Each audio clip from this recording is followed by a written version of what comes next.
Bismillahirrahmanirrahim. Assalamualaikum warahmatullahi wabarakatuh. Perkenalkan, nama saya Qonita Elva Yusfina sebagai moderator di presentasi kali ini. Oke, kami dari kelompok 3 akan membawakan materi tentang bentuk organisasi bisnis. Sebelum itu, saya akan memperkenalkan anggota dari kelompok 3 ini, yaitu Salinda Nurfadila, Nurul Zulianti, Vaneda Selvi Alvira, dan dengan saya sendiri, Qonita Elva Yusfina. Agar tidak memakan banyak waktu, mari langsung saja kita simak materinya. Bentuk organisasi bisnis. Organisasi merupakan suatu sistem yang terdiri dari subsistem atau bagian-bagian yang saling berkaitan satu sama lainnya dalam melakukan aktivitasnya. Aktivitas ini bukanlah merupakan suatu kegiatan yang temporer atau sesaat saja, akan tetapi merupakan kegiatan yang memiliki pola atau urut-urutan yang dilakukan secara relatif teratur dan berulang-ulang. Komponen organisasi bisnis terdiri dari pasar, perusahaan, pihak eksternal, dan konsep perubahan. Kategori bentuk bisnis. Kategori bentuk bisnis ini dibagi menjadi dua, yaitu manufaktur dan industri jasa. Manufaktur adalah badan usaha yang memproduksi barang jadi dari bahan mentah, sedangkan industri jasa adalah badan usaha yang jasanya tidak terlihat atau intangible, keberagaman, simultanitas produksi dan konsumsi, dan kerentanan.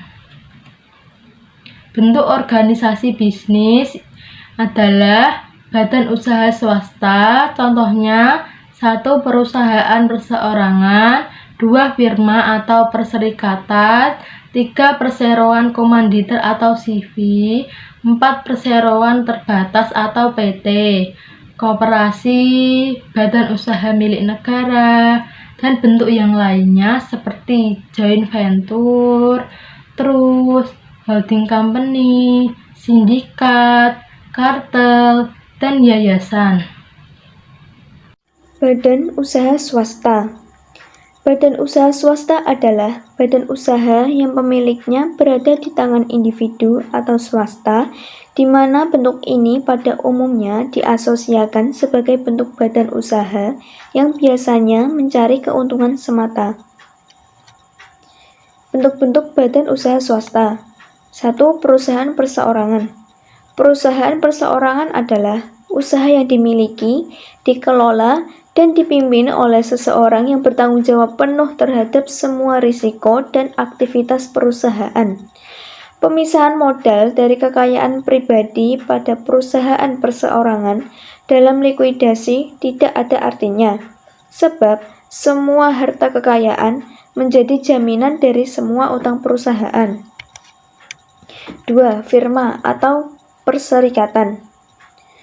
Firma merupakan suatu persekutuan antara dua orang atau lebih dengan nama bersama untuk menjalankan usaha, di mana tanggung jawab masing-masing anggota firma atau firman tidak terbatas, sedangkan laba yang akan diperoleh dari usaha tersebut akan dibagi bersama-sama.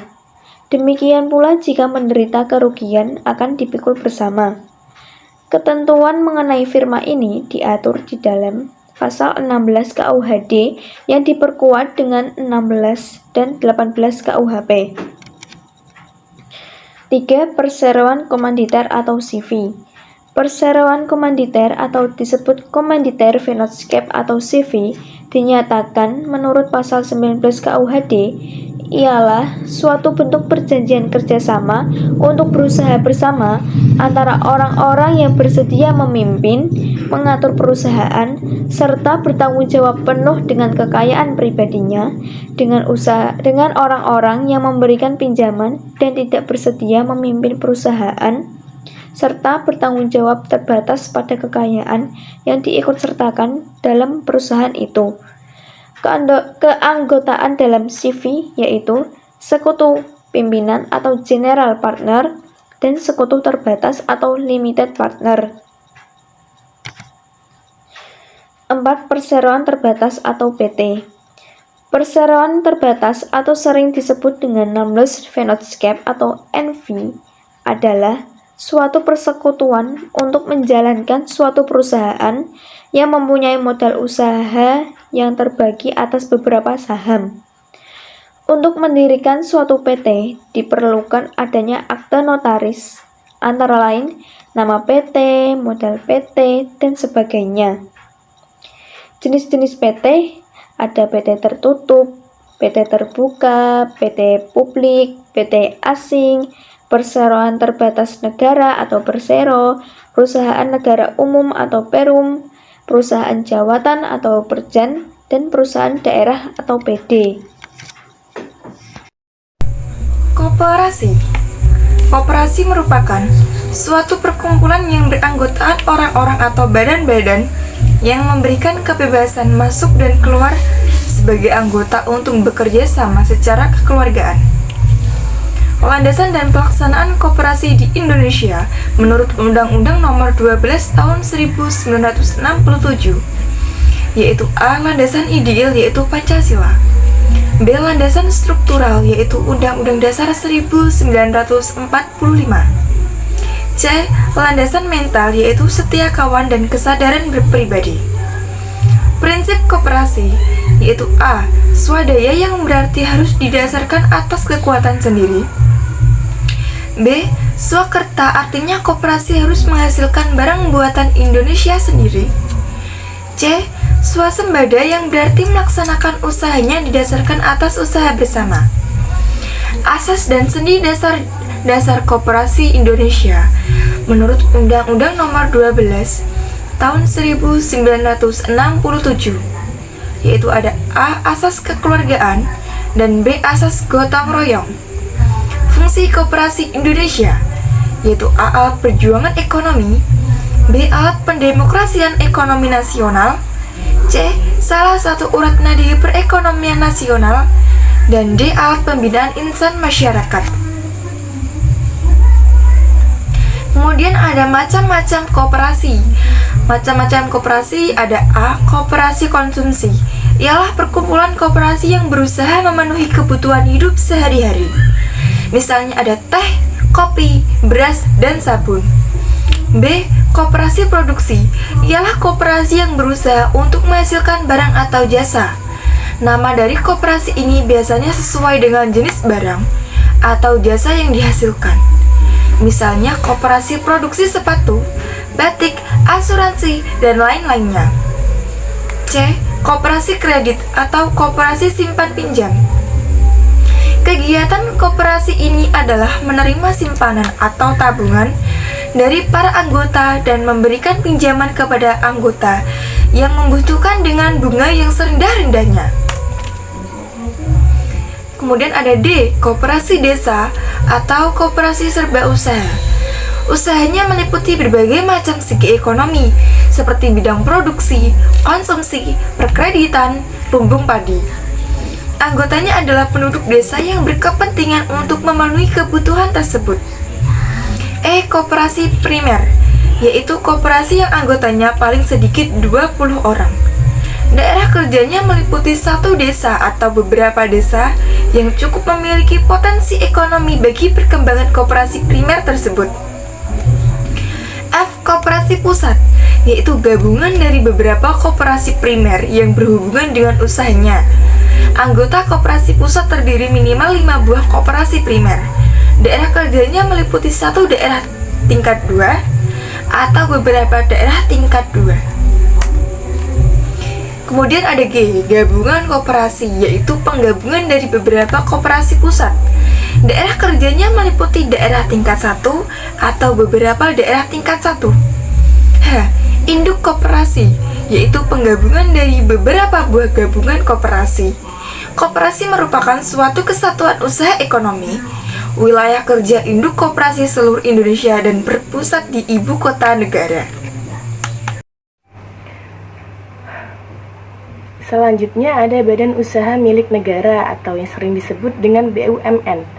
Badan usaha milik negara adalah badan usaha yang seluruh atau sebagian besar modalnya dimiliki oleh negara melalui penyertaan secara langsung yang berasal dari kekayaan negara yang dipisahkan. Ada beberapa contoh dari BUMN, yaitu PT BNI Persero, PT BRI Persero, PT Pertamina Persero, dan yang terakhir Perusahaan Listrik Negara Persero. Untuk bentuk organisasi bisnis yang terakhir adalah bentuk-bentuk badan usaha yang lain. Bentuk-bentuk usaha yang lain ini dibagi menjadi 6. Yang pertama, joint venture atau patungan, yaitu suatu kerjasama antara suatu perusahaan asing menjadi suatu perusahaan untuk mencapai kekuatan ekonomi yang lebih padat. Yang kedua, trust, yaitu gabungan suatu perusahaan atau merger yang menjadi satu dan masing-masing perusahaan yang bergabung telah meleburkan diri atau mengadakan fusi. Yang ketiga, holding company, yaitu terjadi apabila ada suatu perusahaan dalam kondisi kuat finansialnya, kemudian membeli saham dari perusahaan lain. Yang keempat, sindikat, yaitu suatu kerjasama antara beberapa orang untuk melaksanakan proyek khusus di bawah suatu perjanjian. Dan yang kelima, kartel, bentuk persekutuan antara beberapa sejenis di bawah perjanjian tertentu. Beberapa jenis perjanjian kartel yaitu kartel daerah, kartel produksi, kartel harga, dan kartel pembagian laba. Dan bentuk-bentuk badan usaha yang lain nomor 6 atau yang terakhir adalah yayasan. Tujuan dari yayasan adalah tidak mencari keuntungan, melainkan untuk usaha-usaha bersifat sosial, contohnya panti asuhan, rumah sakit, sekolah, dan sebagainya. Referensi buku untuk presentasi kali ini adalah pertama dari Egris H. Muhammad Wina Hayuningsih, 2018 Bisnis Pengantar. Kedua, dari Aryani Dorothea Wahyu, 2015 Pengantar Bisnis Tangerang Selatan. Demikianlah sedikit pembahasan yang dapat kami sampaikan. Kurang lebihnya kami minta maaf. Akhirul kalam, syukran, wassalamualaikum warahmatullahi wabarakatuh.